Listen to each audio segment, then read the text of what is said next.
Hi అండి. Hi అండి. ఋషికొండ దాని గుండు కొట్టి 500 కోట్లు ఖర్చు పెట్టి బంగారు కమౌట్లతోటి విచ్చలవిడి సౌకర్యాలతోటి ప్రజా సొమ్ముని వృధా చేస్తూ జగన్మోహన్ రెడ్డి తాను తన భార్య అంటే పులివెందుల ఎమ్మెల్యే జగన్మోహన్ రెడ్డి తాను తన భార్య అక్కడ ఉండటానికి ఏర్పాటు చేసుకున్న ఒక కోట రాజకోట రహస్యం నిన్న బద్దలైంది. జగన్మోహన్ రెడ్డి ఒక రాజులాగా వ్యవహరించి ఒక నియంతలాగా వ్యవహరించి ప్రజా సొమ్ముని విచ్చలవిడిగా నాశనం చేస్తూ కట్టిన ఆ ఋషికొండ కోట బద్దలైంది. నిన్న ఆ రహస్యాలన్నీ బయటకు వచ్చినాయి. దీని మీద మీరు ఎలా విశ్లేషిస్తారు? ఇక్కడ ఒకటండి, మాజీ ముఖ్యమంత్రి జగన్మోహన్ రెడ్డి గారు ఒక్కసారి ఆత్మపరిశీలన చేసుకోవాలి. తాను ముఖ్యమంత్రిగా ప్రమాణ స్వీకారం చేసిన వెంటనే మే 30వ తారీఖు ప్రమాణ స్వీకారం చేశారు. జూన్ 2వ తారీఖు కలెక్టర్ల మీటింగ్ పెట్టి ప్రజావేదిక కూల్చేశాడు. అనుమతులు లేవంటూ. అసలుకి ఏం అనుమతులు అండి? ఆ ప్రజావేదిక ఎందుకోసం నిర్మించబడింది? దాన్ని ఎందుకు కూల్చేశాడు ఆయన? అదే ముఖ్యమంత్రిగా ఉన్న జగన్మోహన్ రెడ్డి ఋషికొండ ప్యాలెస్లో అనుమతులు లేకుండా 500 కోట్లని అధికారికంగా చూస్తున్నారండి. పేరుకి అధికారికంగా 500 కోట్లు. కానీ ఆ బిల్డింగ్ చూస్తే నిన్న సుమారు 1000 కోట్ల వరకు ఉండొచ్చని అంచనా. మీరు గమనిస్తే ఇక్కడ కేసీఆర్ గారు యొక్క ఏదైతే సెక్రటేరియట్ ఉందో 650 కోట్లు అని చెప్పారు. కానీ దానికి డబుల్గా మన ముఖ్యమంత్రి రేవంత్ రెడ్డి గారు దాని మీద శ్వేతపత్రం కూడా విడుదల చేయడం జరిగింది. 1200 కోట్లు అంచనా అని చెప్పారండి. ఈరోజు అదే జగన్మోహన్ రెడ్డి గారు అయినా సెక్రటేరియట్ కోసం కట్టాడు. గవర్నమెంట్ ఏదో సంథింగ్ జరిపింది అనుకోవచ్చు. ఆయన కేవలం ఆయన వ్యక్తిగత విలాసాల కోసం. ఒకటి అర్థం కావట్లేదు అండి, జగన్మోహన్ రెడ్డి గారికి ఎందుకు అంత దానిపించో అర్థం కావట్లేదు. పేదలు పెత్తందారులు అని చెప్పే వ్యక్తి పేదలకు ఏం చేశాడు? జగన్మోహన్ రెడ్డి ఈరోజు ఆయన క్వశ్చన్ చేస్తే ఏం చేస్తాడు? 10,000 రూపాయలు వేసాను అంటున్నాడు. ఆ 10,000 రూపాయలతో సంవత్సరం మొత్తం పేదలకి జరుగుతుందండి? రేట్లు పెంచాడు, అన్నీ చేశాడు. 10,000 రూపాయలు పట్టుమని 10 రోజులు అయిపోతాయి.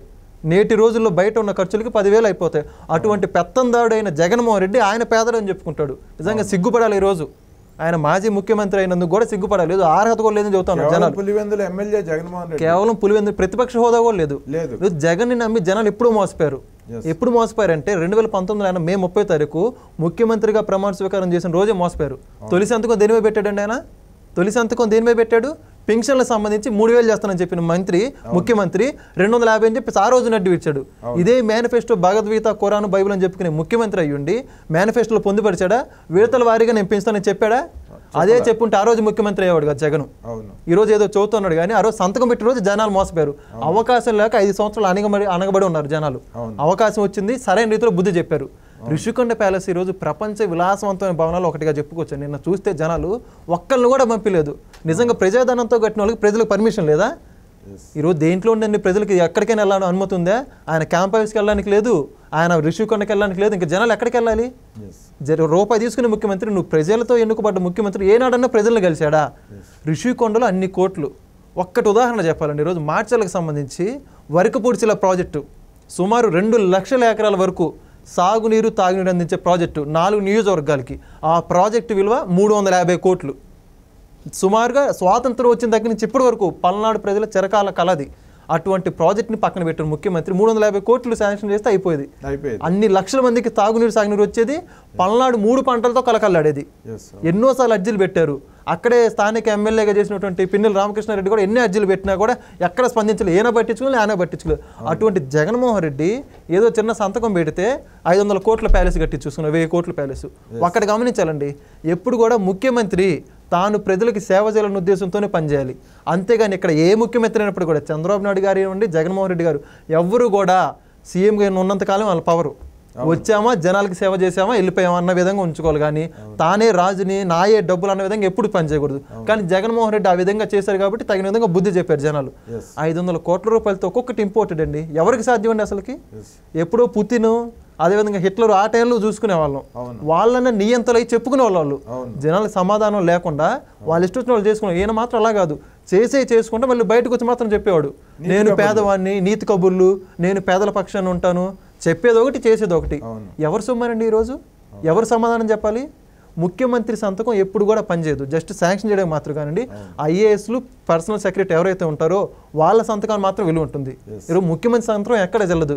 ఈరోజు ఆ యొక్క సంతకానికి విలువ లేకుండా ఐఏఎస్లు అంతమంది 500 కోట్లు నిధులు విడుదల చేసిన ఐఏఎస్లు అందరూ ఎటుపోతారు? ఈరోజు తప్పించుకుంటారు వాళ్ళందరూ. ప్రజలకు జవాబుదారంగానే వాళ్ళు సివిల్ సర్వెంట్ పాస్ అయ్యి ఈరోజు ప్రజలందరికీ ఏం సమాధానం చూస్తారు? అటువంటి ముఖ్యమంత్రికి ఈ విధంగా పనిచేసినందుకు వాళ్ళు సిగ్గుతో తలదించుకోవాలి. అన్ని లక్షల కోట్లతో ఇంత ప్రజాధనాన్ని దుర్వినియోగం చేసిందే కాకుండా మద్యం లెక్కలు అన్నీ దోచుకున్నాడు. 500 కోట్లు అంటే ఎన్ని ప్రజలకి ఎంత మేలు చేయొచ్చండి. ప్రజలందరూ ఎంత బాధపడుతున్నారు ఈరోజు. ఇటువంటి వాడికే మేము ఈ విధంగా చేసిందని రాష్ట్రంలోనే తలదించుకునే పరిస్థితి. మీరు ఇంకోటి ముఖ్యంగా చెప్పుకోవాలి, బాత్ను కమ్మోడు 26 లక్షలు అంటున్నారు, జస్ట్ బాత్ టబ్బు. అదేవిధంగా ఇటాలియన్ మార్బులు. ఇంతవరకు ఆంధ్రప్రదేశ్ రాష్ట్రంలో అదే 2 తెలుగు రాష్ట్రాల్లో అలాంటి భవనం ఎక్కడా లేదండి. లేదు, ఇండియాలోనే లేదంటున్నారు. 100% అంబానీ తర్వాత ఈయన ఉంటారు. అదే అంబానీ అయినా సొంత డబ్బులతో కట్టుకున్నాడు, ఈయన జనాల డబ్బులతో కట్టుకోవాల్సి వచ్చింది. ఈరోజు భారతిరెడ్డి గారు కానీ జగన్ రెడ్డి కానీ పేదల ఇల్లులు చూశారు. వాళ్ళకి ఏమాత్రం మనస్సాక్షి ఉన్న వాళ్ళు నిజంగా వచ్చి క్షమాపణ చెప్పాలి. ఈరోజు మరి విమర్శలు వస్తూ ఉన్నాయి. ఋషికొండ ప్యాలెస్ మీరు ఏ రోజు ఒక్కసారి ఎప్పుడు గతంలో ఎప్పుడు ప్రెస్ మీట్ పెట్టలేదు, ఇప్పటికన్నా వచ్చి ప్రెస్ మీట్ పెట్టి చెప్పాలి కదా. ఆ ప్యాలెస్ ఇందుకోసం కట్టింది, అసలు ఒకటి జనాల కోసం కాదండి. జనాల కోసం అలా కడతారండి, ఆయన కోసం అర్థం అవట్లేదు. ఇప్పుడు అది ప్రజాభవనం అంటున్నారు. ప్రజాభవనం దేనికి? స్వయంగా చెప్పింది ముఖ్యమంత్రి గారు, ఆయన భార్య ఇక్కడ ఉంటారు, ఇక్కడ నుండి ప్రజా పాలన చేస్తారని చెప్పి రోజా స్వయంగా చెప్పారు ప్రెస్ మీట్ లో. వాళ్ళిద్దరూ ఉంటే ఎవరు డబ్బులతో కట్టుకోవాలి? వాళ్ళ డబ్బుతో వాళ్ళు లేని వాళ్ళ ఎన్ని వేల కోట్లు ఎన్ని లక్షల కోట్లు ఉన్నాయి. భారతీయ సిమెంట్స్ డబ్బులు లేవా? ఎన్ని లక్షల కోట్లు ఉన్నాయి ఆస్తులు. దాంట్లో నుంచి 1% తీసిన దానికంటే గట్టి కట్టుకునే వాళ్ళు 1% తీసినా కూడా అటువంటి ప్రజల డబ్బుతో వాళ్ళకి ఏం అర్హత ఉంది? ఈరోజు ఋషికొండ కూడా ప్రభుత్వ స్థలం, కట్టిన డబ్బు ప్రభుత్వం డబ్బు, ప్రజల డబ్బు ఉండటానికి ఆయన సొంత విలాసాల కోసం కట్టుకున్నది. ఈరోజు ప్రతి ఒక్కటి ఆయన కారు డీజిల్ సహా ప్రతి ఒక్కటి ప్రజల సొమ్ముతో తిన్నాడండి. ఏం ఉపయోగం నాకు అర్థం కావట్లేదు. నిజంగా మాజీ ముఖ్యమంత్రి రాజశేఖర రెడ్డి గారు ఉన్న తలదించుకున్న వాళ్ళు ఈ విధంగా ఇంత పరిపాలన చేసిన మనిషి ఆ ఋషికొండలు ఈరోజు వైజాగ్ ప్రజలే కాదు యావత్ దేశం కూడా ఆశ్చర్యపోతుంది. ఈరోజు విజువల్స్ చూస్తే ప్రతి న్యూస్ ఛానల్ నేషనల్ మీడియా కూడా కవర్ చేస్తూ ఉంది. ఇటువంటిది తెలుగు రాష్ట్రాల్లో పేద ముఖ్యమంత్రి వాళ్ళకి చూస్తే అన్ని లక్షల కోట్ల అప్పు ఉంది రాష్ట్రానికి. ఇంత మరి ఖరీదైన భవనం ఎలా వచ్చింది రాష్ట్రానికి? రాష్ట్రం చూస్తేనే 7 లక్షల కోట్లు 10 లక్షల కోట్ల అప్పులో ఉంది. ముఖ్యమంత్రులకి ఎలా ఉంచారు? 15 లక్షల కోట్ల అప్పులు. 15 లక్షల కోట్ల అప్పులు. ఇది చూస్తే ఏ విధంగా ఉంది? ఒక్కొక్కటి ప్రజలందరూ విలాసాలకి ఈ విధంగా చేసే ముఖ్యమంత్రిని నిజంగా ఆంధ్ర రాష్ట్ర ప్రజలందరూ తలదించుకోవాలని చెప్పేసి నేషనల్ మీడియానే చెబుతూ ఉంది.